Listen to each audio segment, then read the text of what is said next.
Right, welcome back. Another episode, officially episode 1 of my podcast. Episode 1 of mental health side of things. I'm going to tell you a bit about my story. For those of you that have already seen it and heard it on Facebook and Instagram, I apologise. But for those of you that haven't, that have been sent my way from friends or family or none of the above because you don't have any, then that's cool, me neither.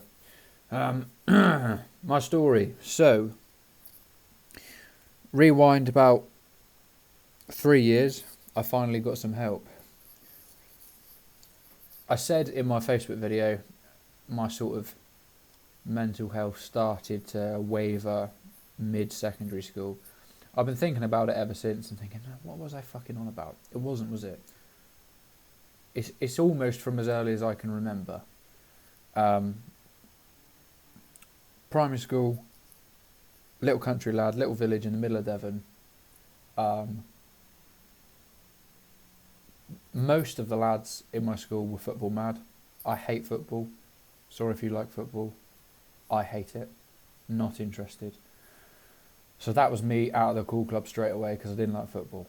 The second category cool club liked lorries and tractors. I liked lorries. My dad's a lorry driver, always has been, still is now. I liked them, but I couldn't tell you about models. I didn't really care. Dad had a Scania. I thought it was cool.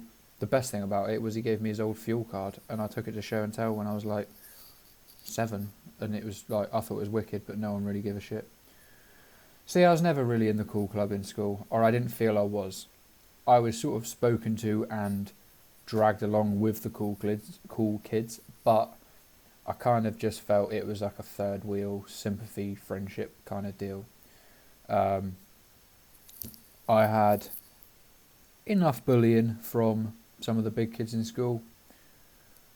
Some of them were just a little bit harsh banter, as we would call it nowadays. There was one lad in there that I still today think he's a fucking prick. He actively went out of his way to make my life a fucking misery at any given opportunity. All through primary school, all through secondary school, and luckily now I don't have to see the cunt. So, yeah, if you're listening and you know who you are, I still think you're an asshole. But everybody else, you're just being kids. Kids are horrible. I perhaps just took it a little bit harsh. But it's not wrong if it made me feel bad. That's what I've come to learn. It doesn't really matter. Even if it was meant well from the other person, if I received it wrong, it still matters. It still hurts, and it's still whatever else. So yeah, that was primary school. Didn't really fit in. Didn't really feel like I was in the club sort of thing. High hopes for secondary school that would be the turning point. And it was in a way. Once I started, I made some friends. There's only me and one other lad that actually played rugby when I left primary school. So I kind of had one person with something in common with, but we weren't necessarily pally. We just got on. So secondary school was a bit better because then suddenly there were 7 or 8 lads that played rugby. So I had something to talk to, something to talk about, something in common. So yeah, it was slightly better. I had a couple of sort of closer friends, but still didn't really feel all that included. Didn't really feel that I was a valued member of the friendship group. I was just that third wheel again, which was driving down my sort of self-esteem quite badly. When it came to sort of leaving school, that was quite a stressful or anxiety-provoking sort of period of time. I really struggled with the concept of leaving secondary school because it just dawned on me, like anxiety, any of you that out there that understand anxiety, have had or have anxiety, you understand that your mind will create a real hypothetical situation and then it becomes reality. It's actually happening in your mind. So mine was, we're leaving secondary school and I'm not the smart one, I'm not the funny one, I'm not the naughty one, I'm not the sporty, I'm just average. I'm just the grey man. You know what I mean? Like, I'm just making up the numbers. So give it 5 years, and nobody will remember me. No one will have a fucking clue who I am. Someone will look back at a picture of us in our like leavers photos and think, who the fuck was that lad? And nobody can remember my name. So anxiety being anxiety, that created this massive issue in my head of like, fuck, I have no identity. I'm just invisible. I don't exist. I'm just, fuck knows. It's a horrible feeling. I can't really explain it. I'm sure some of you out there resonate or have similar feelings. But yeah, that was me. That was how I left secondary school, feeling like, wow, fucking hell, no one's going to remember me. My existence is almost pointless because what have I done? I've left school with average grades and sort of, yeah, everyone's going to go off and have fun and do their thing, and I'm just going to get left behind because they'll just forget who I am. They won't remember to invite me to anything, and that'll be the end of it. So that was pretty shit. Yeah, as I say, I played rugby as well all those times, so that was I enjoyed it. Don't get me wrong, it wasn't all bad. I did enjoy playing rugby. I pretty shit at it. I never really got the knack of it. I kind of under 16s sort of finally figured out how to do something, and I scored my first couple of tries after playing rugby for like 5 years. Yeah, I enjoyed it. It wasn't something that I took too seriously. Whenever we had cup games and league matches and whatever else, I generally didn't realise it was an important game until about half time when we were getting a bollocking for not winning, and I'd be like, oh fuck, it matters, does it? Whereas to me, I'm competitive, I want to win anyway, but no game is any more or less important than the last. It just, I'm out here having fun, I'm going to tackle somebody, I'm going to chat shit, I'm going to be a little testosterone driven prick at the age of 15, 16 and start as many fights as I can. Yeah, that was me at rugby really. Once it got a bit more serious in Colts and it mattered and people started taking it quite seriously and actually going to the gym and training and blah blah blah, that was kind of me done with the job. I wasn't interested in becoming serious at it. I just wanted to go and have some fun. And despite what a lot of some of you lads might be thinking if you're listening, I wasn't really that into the drinking scene. Even though whenever we did anything, I'd be the most fucked out of everyone. I'd be the first one passed out on the floor. I'd be the first one that's sick. Yeah, that was sort of my coping mechanism with the social. It's kind of like, I find it uncomfortable, I find it awkward, I just drink. And it wasn't even a conscious decision, it's just kind of like, drink fast, keep going, be one of the lads, and it would always end up with me just fucking flat out on the floor somewhere. So yeah, it wasn't really a sport that had a lot to keep me hooked. As much as I loved the running round and dicking about, I wasn't interested in the lads, which I thought was what it was about. Alright, perhaps some of you guys will argue that no, it's not about that. You can be that if you want, but you don't have to be. But to me, I was done. So yeah, about that sort of same time, about 18, I was at college. That was a good little change of scenery. I'd gone to a college that I didn't know anybody there, doing a subject that none of my mates from school were doing. I went and did outdoor leisure, so kayaking and climbing and fucking around like that, which was cool because I had a range of people that had sort of some different backgrounds. There wasn't like any continuity. It's like you could have somebody that's, well, fucking everything, all sorts. And I was just having fun. I was doing activities that I'd done a little bit of before and other things that I've never done before, and I got to do and learn, and I really enjoyed that. Again, socially, I still felt like that tag along. I had a couple of really good mates. And some days I felt like I was genuinely a really good mate, and other days I just felt like I was the sympathy friend. Yeah, that wasn't going anywhere, that sort of feeling. So yeah, that was college, pretty much in a nutshell. Not a lot to report. General college, dicking about, nights out, girls, drinking, sleeping in lectures, all that sort of stuff. Pretty normal behaviour, really. Left college and went straight into the industry. Got a job on the edge of Dartmoor, a little centre. Enjoyed it, got on okay with it, but it wasn't really fulfilling my work drive.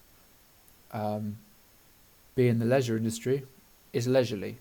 There are some long days, and there are days that you work fucking hard and you're out in the rain and you've got some kid that's just shit themselves and you've got to figure it out, or you be catching people at the bottom of a zip wire and a guy that's just sent them off is telling you code yellow, don't stand below him, and you just see the piss spraying out the bottom of their trouser legs as they come down the zip wire.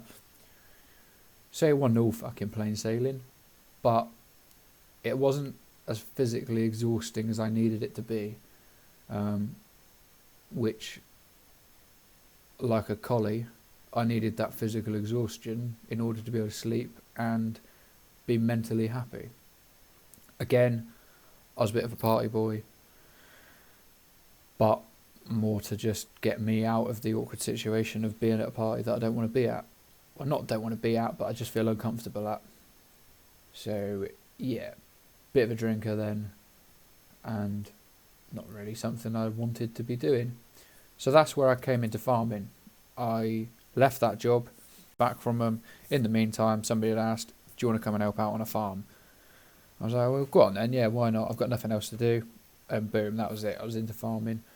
I've got a farming family, so it wasn't completely alien to me. My granddad was a farmer. My uncle was a foot trimmer, or still is. So I'd already done plenty of work with stock and whatever else. Tractor-wise, next to fuck all. But I wasn't really interested in tractors either. I like the livestock, and that was where I was at. So yeah, I worked on that dairy farm for about a year before I wanted a bit of a change of scenery and just to do some different livestock work. So that was just the dairy farm with a little bit of beef on the side. Didn't really ever do any tractor work, a bit of turning grass in the summer. Yeah, pretty light tractor work. Didn't really get any good at it because I didn't really do enough of it. Like, trailers were generally a disaster. There's a few gate posts missing off the back of my reversing skills. But I enjoyed it as a concept, and as an industry, it was a bit of me. So I went to a different farm, slightly less dairy, but more mixed. So it was dairy, beef, sheep, arable, all sorts. And the guy there liked doing a bit of his own sort of engineering and fabrication, so that was quite tempting to just go and have a go at that.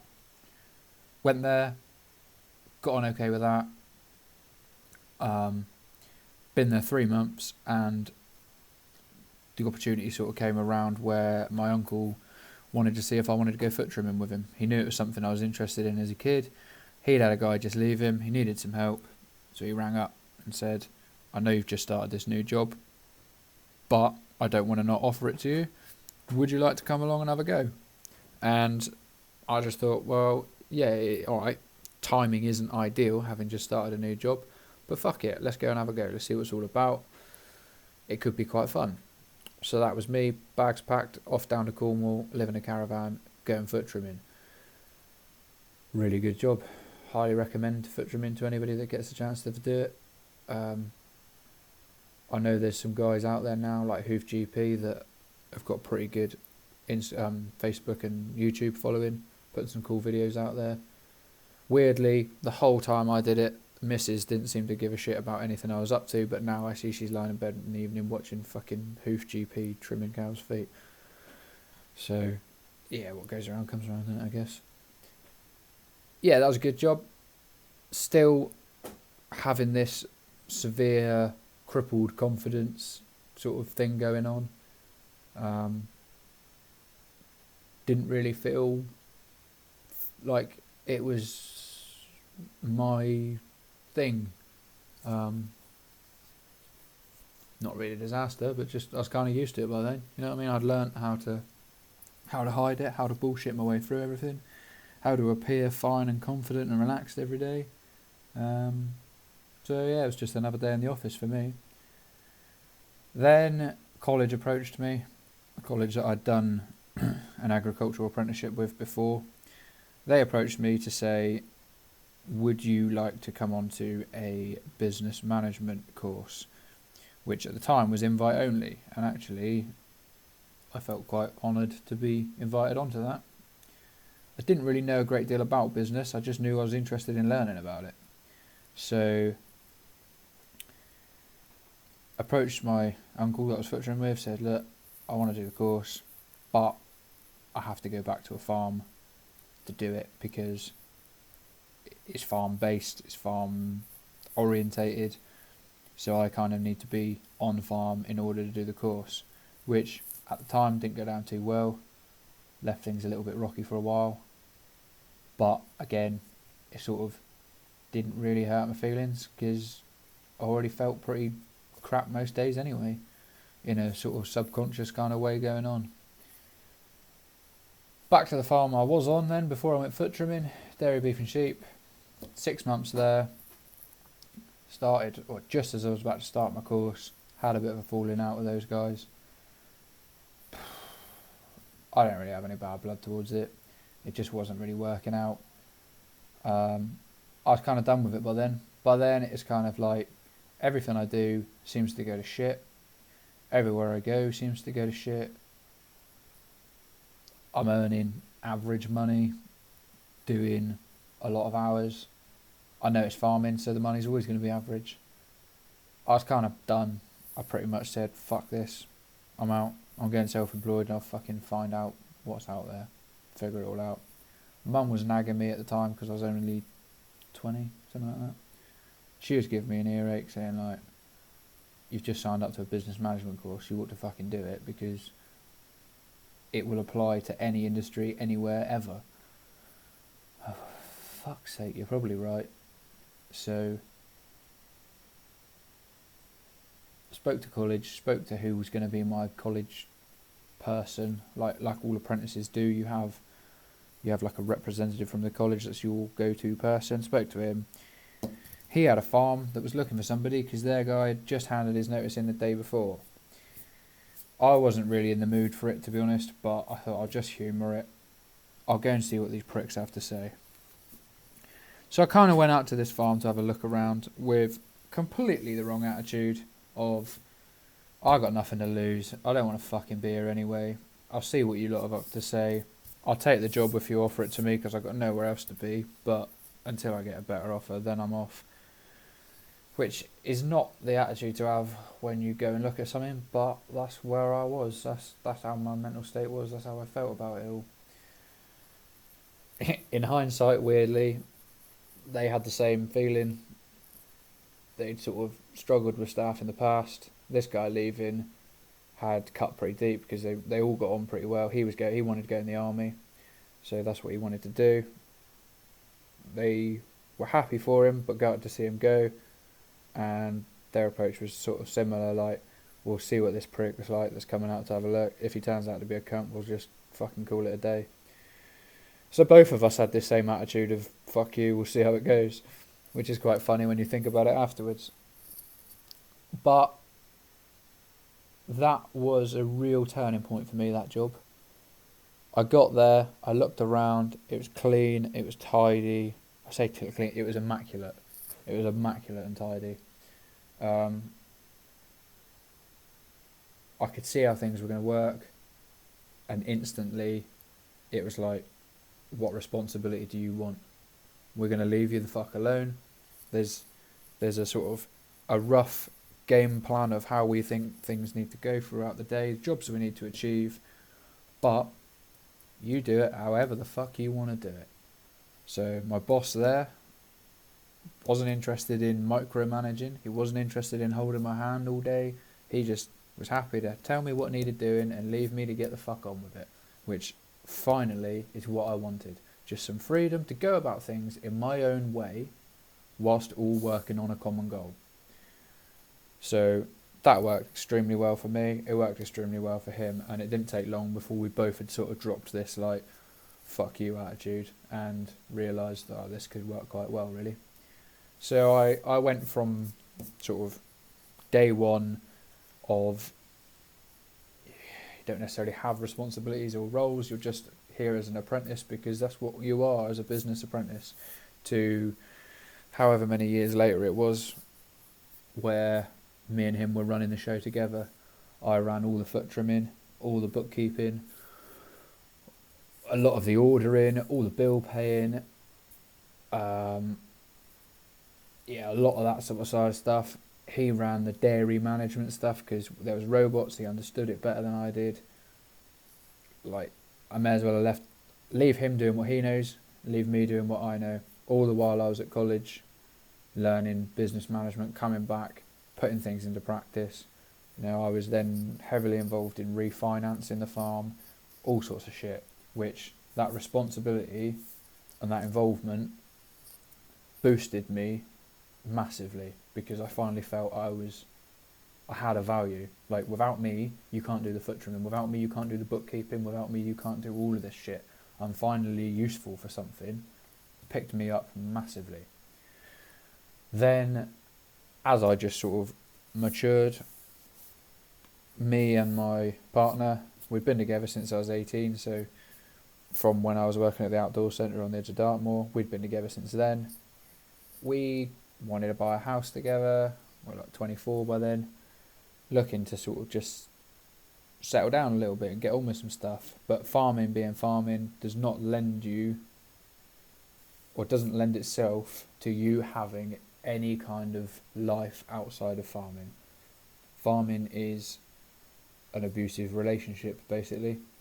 It gives you the smallest amount of freedom before slapping you in the face with something else, or giving you freedom but making you regret or feel bad for taking that freedom.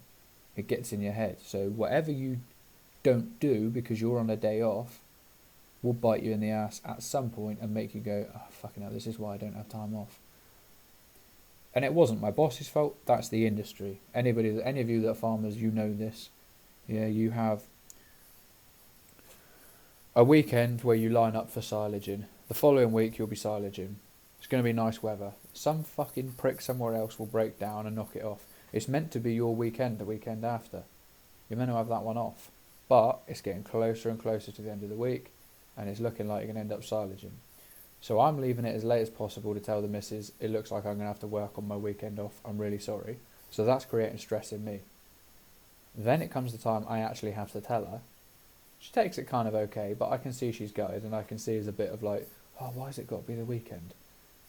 And it leaves you in this spot of like, I don't fucking want to work it either.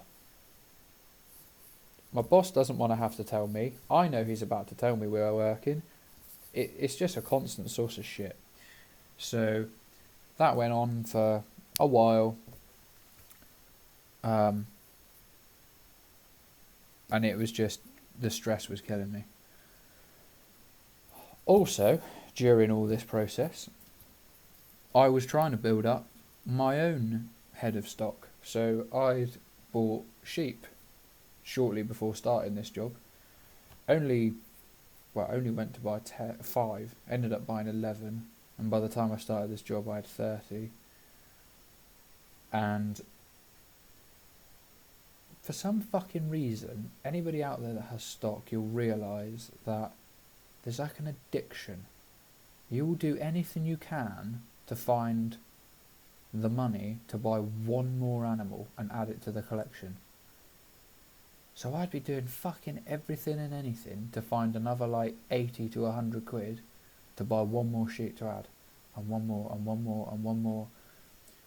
So besides working full time on a farm, I was running fucking ragged, doing miles and miles in my truck, trying to grow my own flock of sheep, which was them on their own are the most stupid, stressful fucking business going, but it's addictive. Like, you are hooked. You cannot, even though you fucking hate it some days, you can't give it up. You just can't do it. You can't shrug it. So that had escalated to the point where I had 200 at one point, fueled by the fact that somewhere, some prick, I can't even remember who, had sort of turned their nose up to me, like, oh, you're not really a sheep farmer, are you? Because I didn't have a farm, I was just renting ground. So that fueled this, like, well, how many sheep have I got to have to be classed as a sheep farmer? And I'd exceeded the point of number of sheep for what people call a sheep farmer. Like, I knew sheep farmers that had less sheep than me, so therefore am I not a sheep farmer? Fuck knows. But you get eluded into thinking that this will be great. Next year I'll make some money, it'll be fine. You'll find yourself saying that every year. Next year I will make some money. I don't know that anyone has ever made any money out of farming.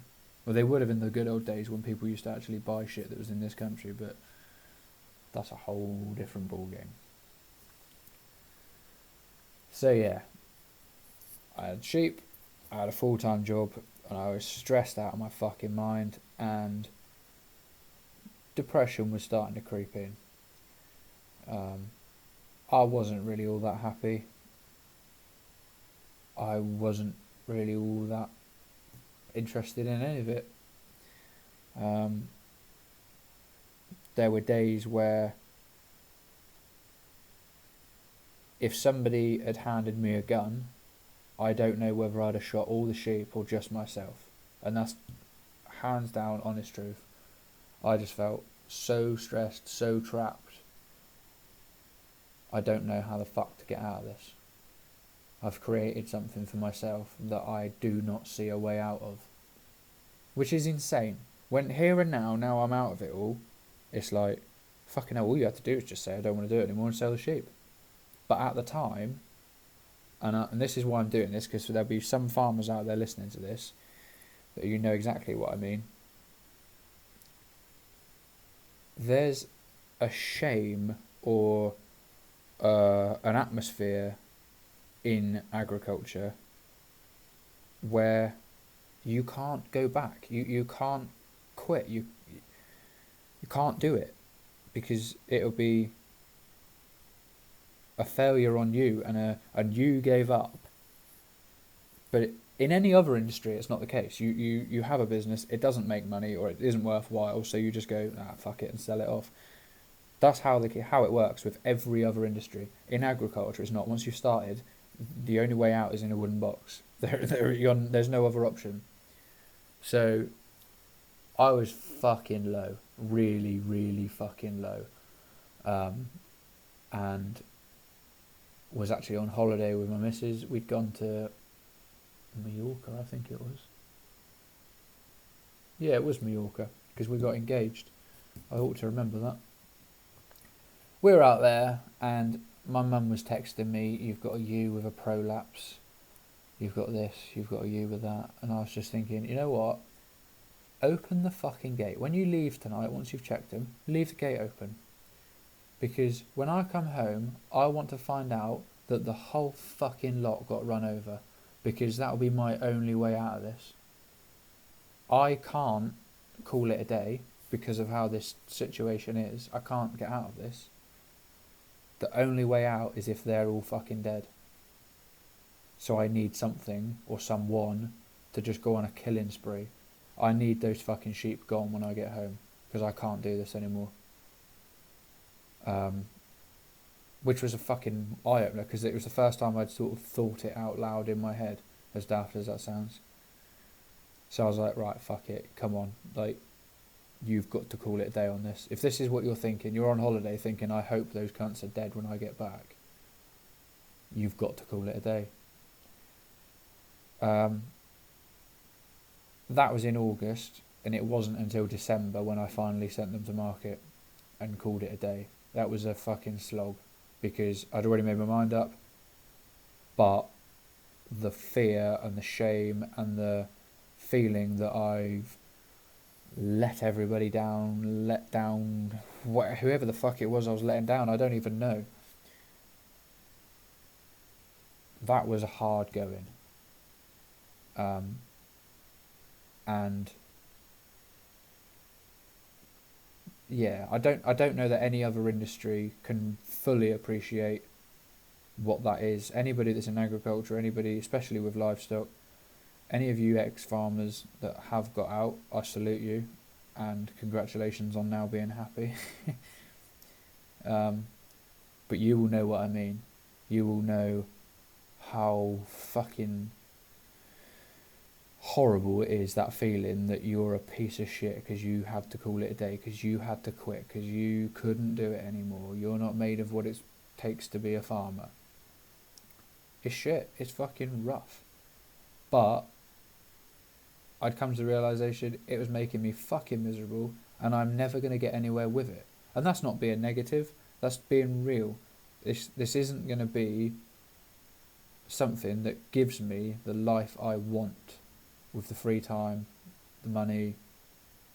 I want to have kids, I want to be able to spend time with them, whereas I'm out in the summer till fucking 1 in the morning picking maggots off a lamb. I want to be at home with my kids if I have them. That's where I want to be. So they had to go. And yeah, like I say, that was August, and it took till December to actually do it. And when they went on the lorry, it was the best fucking day of my life. To that date, anyway. They were gone. They were out my hair. I had a few quid to show for it. Nothing compared to what I put into it, of course. But finally, my bank balance wasn't in the overdraft. I had like 10 quid to my fucking name, so it was quite nice. Huge weight off my mind. It meant that I could now save for a deposit for a house, and we could get on and buy a house, and so we did. Yeah, that was then. In the process of working at that dairy farm, I became very, very good friends with my boss. Me and him were really good mates. So eventually the time came where they sold their farm, and I won't tell the story because it's not my story to tell. But yeah, time came, the farm was sold, and me and him went into business together. We set up a company 50-50, and that's what we're still doing today. We buy houses, do them up, and sell them on. We have bought houses, done them up, and we now Airbnb it, and we are now just sort of general building. Seeing as the market at the minute is a bit shit and interest rates are horrendous, we're just doing general building work, which actually is quite nice because you get paid shortly after doing the work instead of having to wait till you've finished everything, then put it on the market and wait for it to sell. So yeah, that's what I'm doing now. That's where we're at. We started that in COVID, just as COVID came in, and we started that company. So that was a bad start. We just had to sit around and wait. But yeah, that's when we started it. About 6 months into that business, where I thought life was on the rosy and it was all going well, that's when me and my partner decided we were going to have a kid. So that's what we did. And he was born in the March following COVID, so like a year after COVID hit. And about 3 months after he was born, I was telling my friend that I think I might look into getting some help. I think I've got a bit I want to get off my chest. I found the childbirth and pregnancy extremely anxiety provoking, and I think I probably ought to see someone. I hadn't really given too much detail away, but he said to me, we were out fencing on a farm. We're pretty much done for the day anyway. We were just putting in the last staples, and he was like, we were chatting, and he said, well, do you think you need help? Like, and do you ought to go and see someone? And as I opened my mouth to say, yeah, I think I do, it fucking broke me. That was it. There were no more staples put in that day. It was about an hour and a half, 2 hours of me sat on the floor in the field, bawling my eyes out like a little kid. It was the first time I'd really broken in the whole time. And to be honest, at that time, it was just the childbirth and pregnancy and being a dad emotions that were coming out. So I found that from the middle of pregnancy onwards, my anxiety had gone through the roof. I didn't really understand what anxiety was. I didn't know at the time that it was anxiety. I just found that I was terrified of anything bad happening, anybody getting ill or dying. Terrified of doing a bad job of being a dad and fucking it all up, feeling like, well, I'm pretty shit at everything else, so why the fuck would I be any good at being a dad? So that's how I felt. Then I found that childbirth was horrendous. Not in like a gory, lads, like watching your pub burn down, not like that. Just terrifying. It dawned on me there and then that I am responsible. I'm the man of the house, effectively. I'm responsible for getting everybody out of here alive. It's down to me to make sure everything goes right, and it's down to me to call bullshit on anybody that I think they're lying to us, anybody that's fobbing us off, anybody that's not doing their job properly. I have to be on it. I'm on duty now. But the way I felt I was treated was much less than that. As soon as we got there, I found the midwives make a real effort of getting to know Mum and know her name and know who she is and what she likes doing and talk to her all the time. And you as Dad, you may as well wait in a fucking car, because all you're good for is being a fucking taxi driver. You're just a piece of shit. You got her into this mess. You can fucking sit there and hold her hand. You fucked if we're going to offer you a drink. Fucked if we're going to learn your name. We will call you Dad from now on. You have no identity. We don't fucking care about you. We'll make sure Mum's comfortable. Dad, if you're tired, sleep on the floor. Yeah? Fucking lucky you. You're not the one giving birth. Which I get, making the woman feel comfortable and safe and involved. I am not saying we should go back from that. What I'm saying was, the team in that hospital made me feel like shit. And having spoken to a couple of others, it's exactly the same for them too. Dads, you're spoken to like you're just Dad. You've got the easy ride. You're going to fucking stay here for a couple of days, then fuck off back to work like nothing ever happened. No, they have no respect for your mental state, your fear, your anxiety about any of it. I was terrified. Going in there, my anxiety had created this picture. I am leaving here alone. I had it in my head, something is going to go wrong with childbirth and I'm going to lose the pair of them, and I will be walking out of this hospital on my own, and I have no idea where the fuck I'm going to go when that happens. All I know is my brother lives in Australia and I'm going to go there, because I don't know where the fuck else I'm going to go. I can't go home, I can't do anything, so I'm just going to go straight to the airport as I am, in whatever fucking clothes I've got, and I'm off to Australia. And it was only my logic saying, come on, don't tempt fate. It's the only reason I didn't take my fucking passport to the hospital with me when we went in, because my anxiety had made it so real that that was what was going to happen. I'd already planned out what I was going to do. That's how ridiculous it got. So the whole time we were in hospital, I was just on fucking red alert, waiting for that to happen, that disaster to start unfolding. That's how I felt. And I didn't know what the fuck I was going to do about it. It was terrifying. So to be sort of trodden on, so to speak, by the team in there, just drove it home and made me even worse. And it took 3 months after having that kid for it to finally boil over and me to open my mouth and tell my friend. But thank fuck I did. My next step was call the doctor. Didn't know who else to call, what else to do, how else to go about it. So that's who I called. As is the way with doctors in this country, as I'm sure you'll all fucking know, they don't answer the phone for a very long time. It starts ringing and you start waiting. And I already had put off for hours ringing them. That day anyway. I'd already put it off for days before then. But it took me till about lunchtime to ring them, when I was going to ring them at 9 o'clock on the dot. As soon as that phone started ringing, I assume it's what a panic attack is. I don't really know. I felt dizzy. I felt sick. I felt like I was waiting to be fucking shot. It was the scariest thing ever. Like, I had to sit on the floor because I thought I was just going to fall over. It was horrendous. And then when they answer, like you often get as well, you got a receptionist going, "What do you want? What's wrong with you?" I don't really want to talk to a receptionist about this. Like, it's taken me a lot of fucking courage to ring you in the first place. I don't want to nosy receptionist. I just mumbled like, mental health. Like, oh, you're struggling. They changed their tune, and as soon as I sort of muttered that, it's a bit like they softened up a bit. But you feel like a twat, because what's wrong? I just feel sad.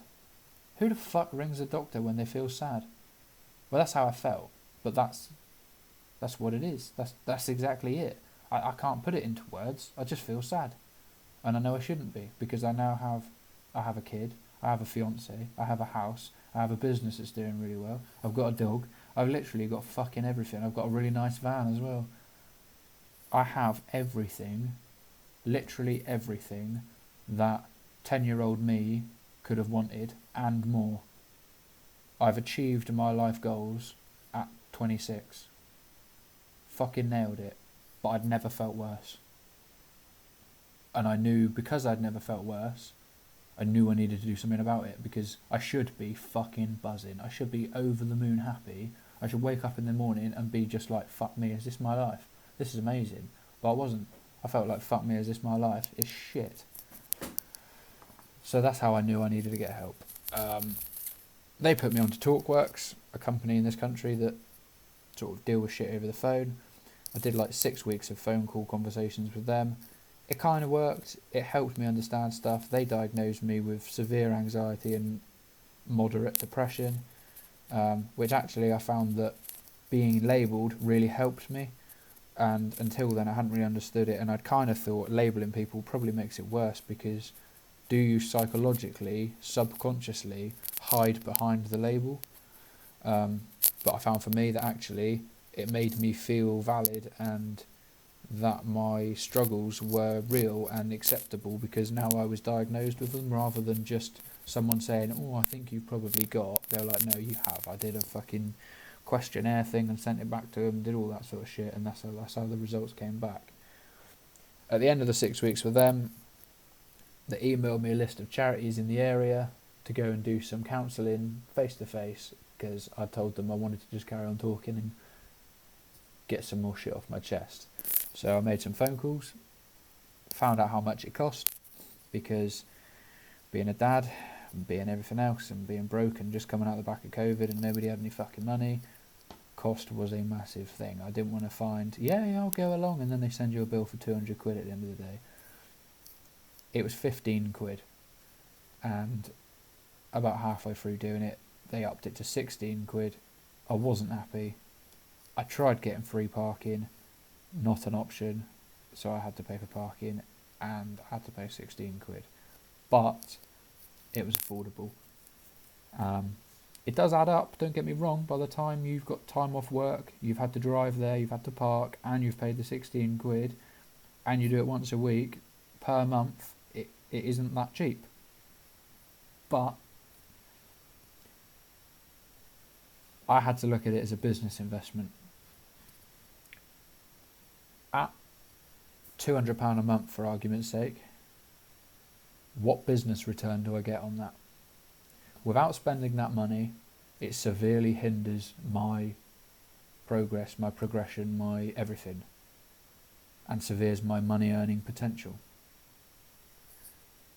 So, for a small investment of £200 a month, which isn't small, it's fucking expensive, but yeah, I do that for a year, and at the end of it, where does it leave me? It leaves me potentially capable of earning a fuck-sight more money, and it was the best investment ever. And I'll still stand by that now, best investment ever. So yeah, I did that for about 9 months to a year, I can't remember exactly. Once a week, going face to face, talking about shit, got through a lot of shit. Some stuff really shallow, simple, anxiety-fueled, silly little hypothetical situations that had snowballed into becoming massive obstacles in my mind, and other stuff that was childhood shit that actually shapes certain characteristics and mannerisms way down the line later into life. That are quite emotionally overwhelming when you do uncover them, and can be very scary to think that's what you're going to get into. But once I did the first overwhelming wow moment, I was addicted. It's like a drug.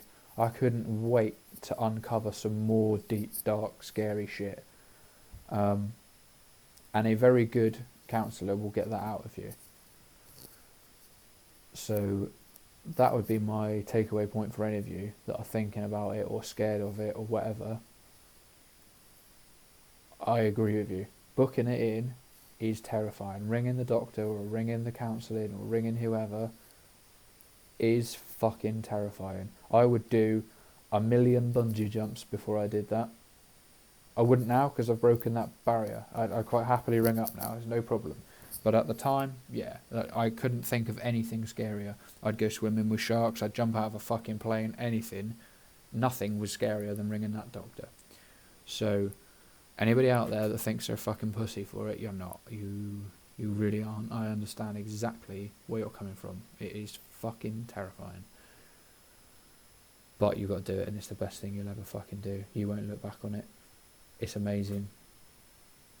I'm not really going to get too in-depth in my stories, my personal things that have come out of counselling, because I don't see that it's necessarily relevant. I will touch on a few bits here and there, but I won't really get into the nitty-gritty, because I want to remind people that you can talk about stuff, and I encourage you to talk about stuff, and you can talk about topics and subjects and whatever else with your friends and partners or whoever to get shit off your chest and get it out there. But you are entitled to your own privacy. You don't have to give away every last detail. You are allowed to skirt over stuff, or just say, to be honest, I don't really want to go any deeper than that. I just want to explain my point. Yeah, I was bullied at school, but I don't have to tell you what they did or how they did it or what I was bullied for, because you don't need to necessarily. You just need to know I was bullied, take my fucking word for it. It felt like shit. And we move on.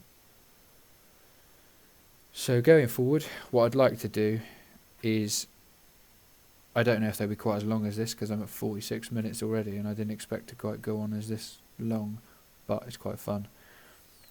Going forward, I want to try and explain or elaborate or expand on some of the coping habits, mechanism, technique, whatever you want to call it, that I have found work for me. And it doesn't have to be as cringy as you think it might sound. But yeah, I will go into it in later date, in more depth. I will cover ice baths, jiu-jitsu, diet, loads of other stuff. Things that I do now routinely that keep me on the straight and narrow, and why I do them and how I know they work and how I'm confident they will work for the majority of you lot as well. But yeah, that's episode 1. Join me for episode 2 and we will go into... should we do ice baths first? I like an ice bath. Yeah, join me next time. We'll get into the depths of ice bath, what they are, why I do them, how often I do them, and the benefits or the non-benefits or whatever. We'll get into that next. That's episode 2. This is episode 1. I've been Ben Edwards. You've been a legend. I will speak to you on the next one. Peace!